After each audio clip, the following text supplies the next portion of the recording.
I'm Dr. Boyce Watkins, and today is my birthday. Today I'm 44 years old, and I am, you know, I don't know if I think I look old for my age. People always think I'm older than I am, which is just, the gift and the curse, I guess. But I wanted to talk for a second about the things that go through my mind on my birthday, and maybe these are things that might help you in your journey. I'm not here to say that I know all the answers, but I can tell you what my process is. My birthday is it's definitely like a New Year's Day for me, where I am always reflecting on the previous year in terms of what I've accomplished, where I am in my life, how happy I am about my life, the things I want to do. You know what my shortcomings are. I've always been very, very, very, very, very goal oriented. All the way back to when I was 18 years old. When I was 18 and I went to college, I really hadn't achieved much. I was a decently hard worker because I was good on my track team, but I wasn't a good student. And when I got to college, I remember getting into the competitive spirit of wanting to be the best student I could be, and just wanting to get things done. And so every year, it's like a clock is ticking down to the next birthday. People think that I work too much and stuff like that. Some of my friends say that, but they don't understand that I really haven't had a job for 20 years because I love what I do. If you love what you do, it's not that it becomes easy, but it becomes a job that fits more into the nature of your spirit. It's like a mother raising a baby. You never really hear a mother say, "Ooh, I put in my 40 hours with my baby this week, and I got to go home for the weekend. I got to leave this baby at the job, or so that I can be away from all of this stuff I hate doing." You don't really see that because a mother sees motherhood, or father sees fatherhood as just a part of who they are, a natural process that just begins at the inception stage and continues until 18 and beyond, when the baby's out of the house and stuff like that. They're always either doing the job actively in the background of other things they're doing, or they are on call to be parents whenever they need to be. And I think that that's kind of how I've always seen a lot of my life. My career and my life kind of mesh together. Yeah, I can sit down and talk to you about all the things that I do every day because they genuinely interest me. The people that I work with every day, they're genuinely my friends. The things I do every day are genuinely things I want to do. And a lot of that comes from figuring out who I am. I spend a lot of time thinking about, well, who am I?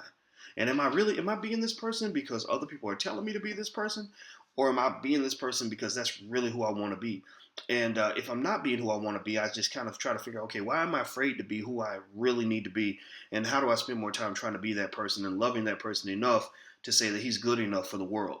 And I think that's a big step for a lot of us as Black people, is to know that you're good enough, to know that that you don't need validation from other people. A lot of times we spend our lives looking for validation from our oppressor to really tell us that we're worthy, to give us a promotion or an award, a pat on the head, a little bit of money, or some other accolade to make us really feel like we are somebody, like I've really done something. And then the problem with that is that if you become dependent on that psychological drug, when it's stripped away from you, you're devastated. I mean, just absolutely devastated. I mean, just imagine some high flying Negro who's got a really important corporate job, making a lot of money, living in a big house, driving a nice car, and then one day he says something about Mike Brown on the job and gets identified as a bad Negro. Next thing you know, 6 months later, he's in the unemployment line, and he's got his MBA from Harvard and feels like he should always be at the top of the pile and making $200,000 a year, when he's at the time kind of unemployed and really struggling and feeling out of place and feeling like he has to constantly morph and twist himself to fit into environments that don't really want him that much in the first place. That was the reality I've seen a lot of people go through, and that's one that I wanted to avoid for my own life. So a lot of what I did was I focused very, very hard on figuring out where my own brainwashing is. Because, my belief is that every Black person is brainwashed, all of us from birth. Even little things like not just what I just talked about as far as needing that validation, but even the fact that we're brainwashed to believe that we're supposed to send our kids to our oppressors to educate them. Your mind is probably one of the most valuable assets that you have. And the minds of our children, that's the future of our community. So we're handing the minds of our children over to people who have been trained to hate them for 400 years. And at best, they may not hate them, but they're definitely going to indoctrinate them into a way of thinking. So they're either going to go through the system and be destroyed or incarcerated, or they're going to be indoctrinated into a way of thinking where they're given constant rewards and accolades for assimilating to a system that is built on white supremacy. So your child's making good grades, they graduate at the top of the class, they go to Columbia University, they get the great corporate job, and then they become, unfortunately, in many cases, they can end up becoming worthless to the black community. That's not always true, but I've seen it happen a lot. You see a lot of people that really, the artificial construct has been built for them so clearly and so accurately that they really truly believe that this construct defines who they are, and that by standing on this construct and overcoming the mountains on this construct, that they've actually achieved something. When you really strip it all away, you find that in some cases they haven't achieved anything, at least not anything that is of value to the people that they care about. They're doing a whole lot for white America and corporate America, but not doing anything for their grandmother, for the little kids in the hood that they left behind, and all that good stuff. So I'm not here to dog out other people's choices, but I'm here to kind of share the fact that I think that a big important part of our life's journey should be self-reflection. I'm talking about spending time by yourself, shutting your eyes, and just being with you. Being with you. I spend so much time with Boyce. I'm always grappling with his ups and downs, his goals, insecurities, the things that he feels good and bad about. And I try to get to understand what makes him tick. And sometimes you see stuff you don't like, and you say, okay, well, how are we going to embrace this and deal with this and overcome this? And then sometimes you see things where you say, hey, maybe there's some potential here. I'm going to work with that. I'm going to be proud of that. I'm going to push that. The other thing about our brainwashing that's heavy in our indoctrination is our media is controlled by people who've oppressed us. So our children are not only being educated in a system that run by people who are wired to hate them. Every day, the media they consume is generated by people who've oppressed us. So that media shapes what we think is important. If I'm a white guy and I own CNN, I can create a black leader in a second. All I have to do is put a Negro on TV over and over and over and over and over again, and then eventually you will embrace him. And when you see him, you'll be excited. You'll want his autograph. You'll want to be next to him because you saw him on this white-owned television network over and over again. So if I'm malevolent in my intention, I can control your mind by just presenting something over and over and over and getting you to somehow think that this thing or this person or this idea is important and relevant, and it builds your self-esteem and all these other things. So for example, if I want to change the policy on gun control and I'm the head of the Democratic Party, I can just push on gun control issues and market these ideas to you and get you to see gun control in a certain way. Same thing might be true for gay rights. Same thing might be true for how you view racism. Same thing might be true for how you view economic policy. It doesn't matter. So there are other areas where the brainwashing is pretty deep. And personally, I think this is one of the reasons why I always advocate for us as black people to educate our own children. It doesn't mean they can't go to a school run by white people. I think they should understand white America to survive in this country. But when they come home, they got to be educated by you. You have to take them, put them on the internet and teach them, what they need to know. You don't have to really go to college really to learn anymore. It doesn't mean you shouldn't go. College is a great experience if you can afford it. But actually the price is kind of out of control now, and the job opportunities are not what they used to be. And if you're looking for knowledge and education, you don't need to go pay a bunch of professors on a college campus to get education. The best university in the history of the world is called Google.com. You can Google, YouTube, Wikipedia, all of that stuff. That is the greatest way to learn stuff. And the key, at the end of the day, though, is that everything you want in the world is right in front of you, but you have to train yourself to really want it and to value it. And for example, when it comes to education, I still have a hard time understanding why our community does not embrace education the way we should. If you look at other cultures, Nigerians, Jews, Chinese, there is a tremendous value in education to the point where they don't just push their children to get the basics. They don't just sing and dance at their graduation when they had a C average. They push those kids to do crazy stuff. Crazy meaning crazily amazing. Like graduating from high school at the age of 15, and finishing college by 17 or 18. Things like that, things that show that you really push for something. And I think we have a lot of excellence when it comes to sports. Once again, something that white America has created for us as a construct. Look, these are your opportunities as a basketball and football player. You can get rich. You can be on TV. You grow up as a child. You're looking at media generated generated by white America that shows you over and over Michael Jordan, Michael Jordan, Michael Jordan, LeBron James, LeBron James, LeBron James. So the little black boy grows up wanting to be LeBron James and Michael Jordan. So he pursues excellence when it comes to basketball, but mediocrity in so many other areas. And I think that we have to short circuit this wiring. And it may even start with little things like protecting your kids when all these little neighborhood sports programs come and try to recruit them. It doesn't mean that they can't play the sport, but it means that you want to also make sure that, when you're thinking about sending them out to football camp, that you also remember you can send them to other types of camps that will teach them other skills that might be more relevant to who they are and what they want to be in the long term. So it's not to thwart anybody's effort to be the next LeBron James. I mean, if you're as good as LeBron, then why shouldn't you play basketball? But what happens is there are a lot of guys out here. For every one guy who's as good as LeBron, there are 1,000 who are about 90 to 95% as good as LeBron, who are really, really good athletes, almost good enough to make it to the NBA. And there's really not much anything worse than almost being good enough to be a professional athlete. That's a horrible purgatory to be in because there aren't a lot of opportunities for people in that space. And if you've thrown away everything else in order to get there, then you're not really going to get to where you want to get to in your life. So anyway, I know I went on a few different little tangents, but I just kind of want to let you know or let you inside the mind of Boyce Watkins on my birthday. Normally, I don't get this self-indulgent, but I thought that it might be helpful to people. Just let you know every year on my birthday, I'm literally.